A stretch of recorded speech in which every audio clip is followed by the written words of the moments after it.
Yo, what is going on, Guardians, and welcome back to another Destiny 2 gameplay video. Hey, in this video I wanted to show you guys the results of a little Crucible experiment that I had today. And basically, you know, I've been playing with the chaperone a lot lately, and man, it's just so infuriating. It's infuriating how completely inaccurate and inconsistent it is from the air.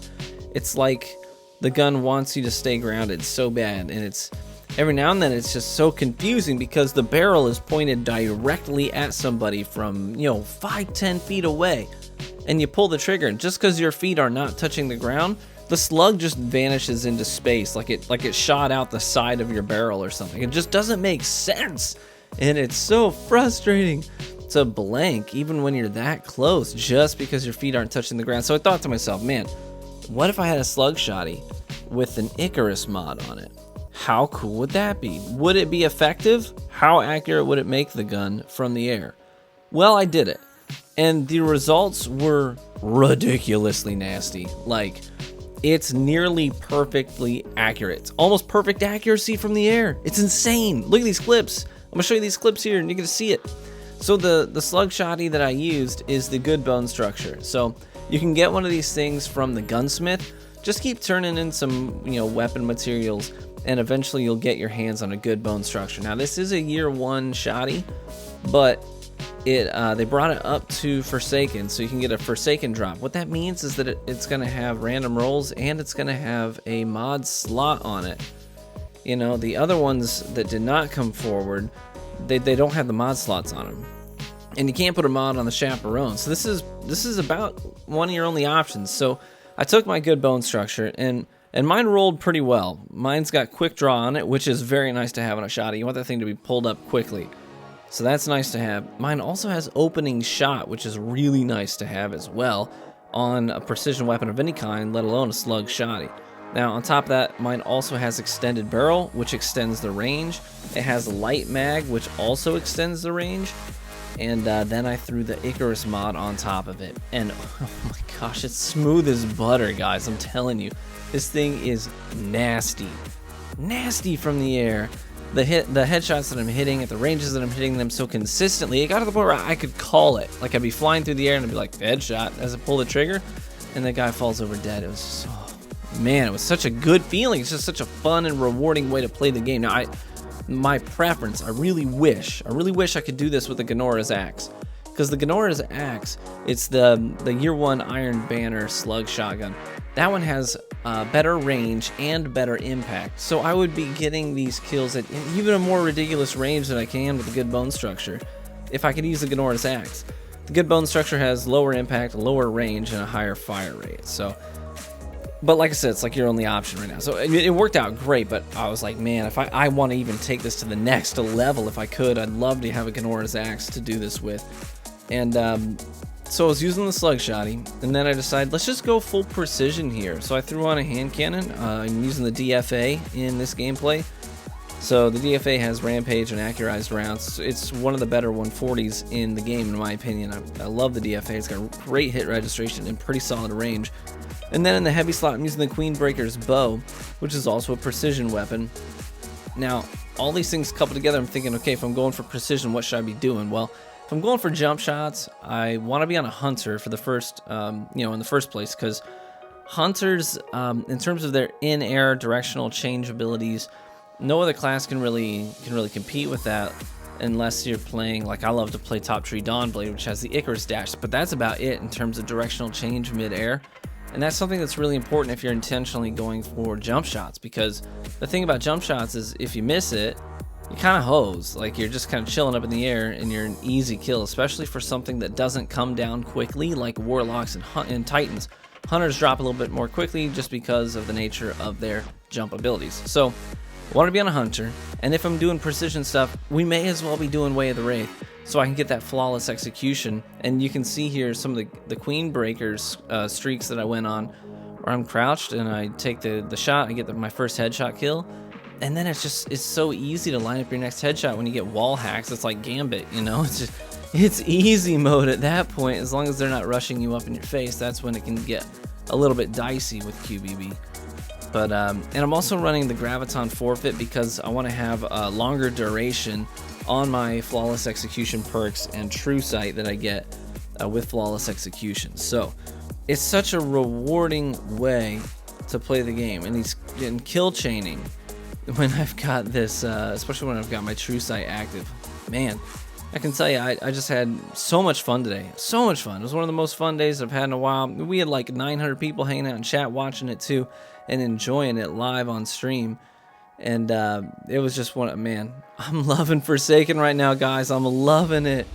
And it's an age of exploration and experimentation. I know it's so easy. It's so easy just to fall into the meta and say, okay, what's good? I'm going to use that. And there's nothing wrong with that. That is not a wrong way to play the game, not by a long shot. But for me personally, the way that I like to play the game, it's not about topping leaderboards all the time. It's about creating a rewarding experience. To me, it's a creative outlet. You know, the meta doesn't tell me how to play. I'm not the meta's business, you know what I'm saying? I want to dictate the way that I'm going to play. I want to choose how I'm going to play the game. I want to choose a way that's interesting, that's exciting, that's fun, and also challenging. And that's one of the ways that it's rewarding, because for me, if it's not challenging, it's not rewarding. If it's easy, it's not fun. And that's sort of just the way that I gravitate, you know, towards playing games. So for me, this whole experimenting with perks and, you know, well, I'll get to that in a second. One of the next experiments I want to do is Icarus on a sniper. That's now where I'm at. Like, I was like, man, this was fun. Let's try it on a sniper rifle. And again, I'm not going to be topping leaderboards jumping around like a kitty cat, nibbly bibbly, right? With a sniper rifle. That's just not going to happen. But hey, you know what? If I got my dexterity and handling high enough and I got snapshot, why can't we? You know, why can't we do it? Let's have some fun. Let's hit some clips. So I think I'm going to try and do that, do a little bit of jump sniping, just for the fun of it, just for the kicks and the giggles. And we'll see what comes of it. We'll see just how accurate the sniper is from the air. Well, if it's anywhere close to how accurate a Slug Shotty is, and it's bound to be pretty decent, I would think. But I want to encourage you guys, and this is getting back to the sort of experimentation thing. I want to encourage you guys to experiment. You know, it's like you're given all these different pieces of a puzzle, and you can fit them together in different ways to make different pictures. Okay, you've got armor perks. You've got mods, you've got exotic perks, you've got subclass and skill tree perks and abilities. And all these things, you start to think about how these things could mesh together and what different combinations could lead to different things. Think of it like you're doing alchemy in an RPG of some kind, right? And you're like, well, let's take this thing and this thing and this thing, mix them together, and poof, let's see what we have. You know, sometimes your combinations are going to be terrible and they're going to yield, you know, a potion that's actually going to hurt you. Or sometimes you're going to find something that's like, oh dang, this works. This is a really, you know, interesting way to play the game.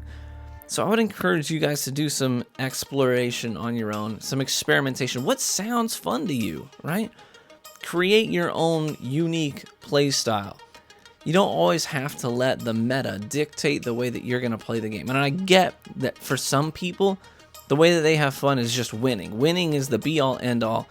If they're on top of leaderboards, they're having fun.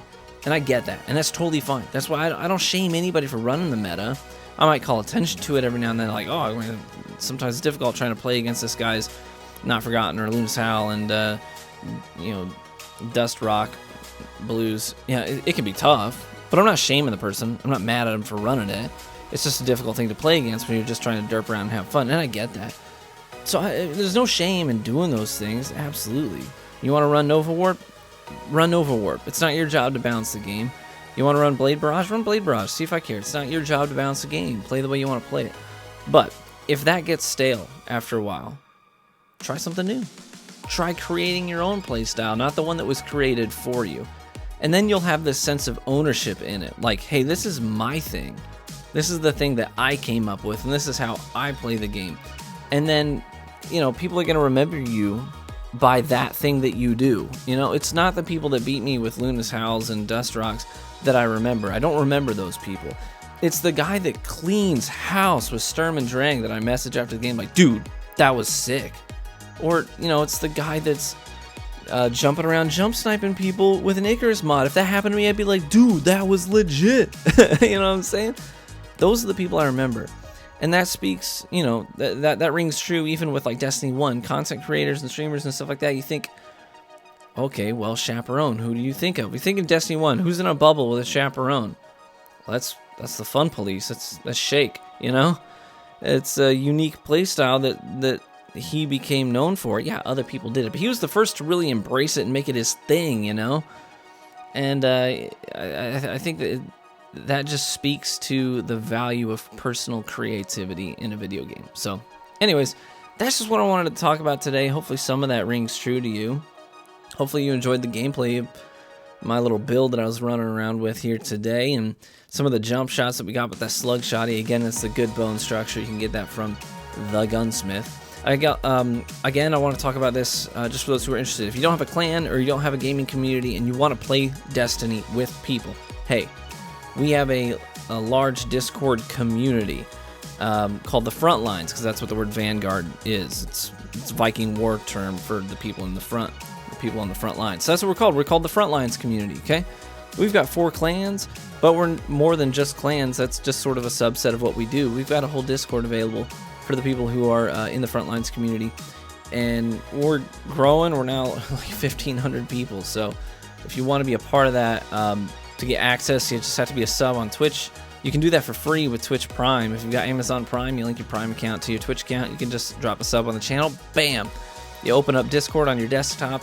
You go to connections and you sign into your Twitch through Discord. It'll sync the two up, and then after a while, my server, my Discord server, will just pop up in the list of servers you have access to on the left-hand side of Discord, which is a free app, by the way. And you just click on it. You go in there, you can do LFG, you can find a group for Gambit, you can find a group for the Raid, you can find a group for Comp, you can find a group for Quick Play, Iron Banner, whatever it is, on all platforms. So if you're interested in that, feel free to hook that up. Look forward to seeing you guys around. Thanks for watching the video. Thanks for the support on the channel. I love you guys so much. Be warm and well fed, my friends. I hope to catch you in the Crucible.